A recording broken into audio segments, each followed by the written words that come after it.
Suburban Shelby County schools are thriving. Census data confirming it that families are leaving Memphis and suburban Shelby County schools are growing to meet them. Yeah, Action News 5's Andrew Douglas puts the spotlight on suburban Shelby County and the success parents and school leaders see across the districts. For him, I mean, he was getting picked on a lot. Todd King is a father of 3 school-aged children, Austin, Valerie, and Zoe. In 2018, he and his wife Shayla watched their son Austin struggle at Dexter Elementary. He was just really kind of having a hard time the older he got. He would write me letters when he would go to school about how he didn't want to be there.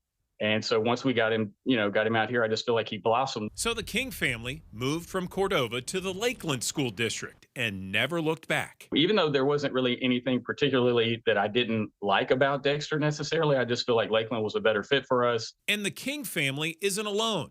Families have been choosing suburban Shelby County for more than 2 decades. The latest estimates from the U.S. Census Bureau between 2000 and 2025 show Arlington's population skyrocketed, up nearly 500%. Lakeland jumped more than 100%. Collierville shot up 58%. But Memphis's population dropped less than 5% in that same period. Really, the only reason for us moving was schools. And demographics have changed over that same period, too. Again, according to the Census Bureau, the black population in Collierville and Lakeland nearly doubled.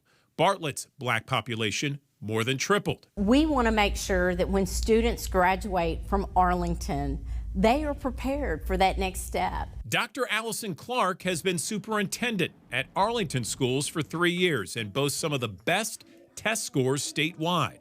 We talked with her at the new $10 million football field house at Arlington High School. We've made a lot of investments, over $1 million just in academic resources, and in our fine arts, over $250,000.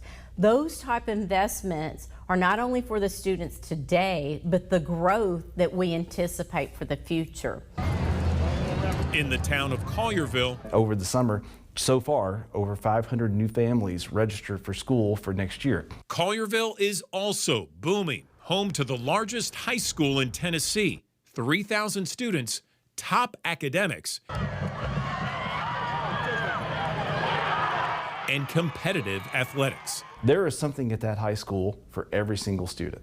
There's a club for everything from Harry Potter to you name it. Dr. Russell Dyer is superintendent of Collierville schools. We're part of a movement called Capturing Kids' Hearts, but it builds off the premise that you build culture through relationships. And more students want to be a part of those relationships now more than ever. But I definitely know that Lakeland was better for him, for sure. As the school doors prepare to open again, these suburbs are starting the year from a position of strength. Andrew Douglas, Action News 5.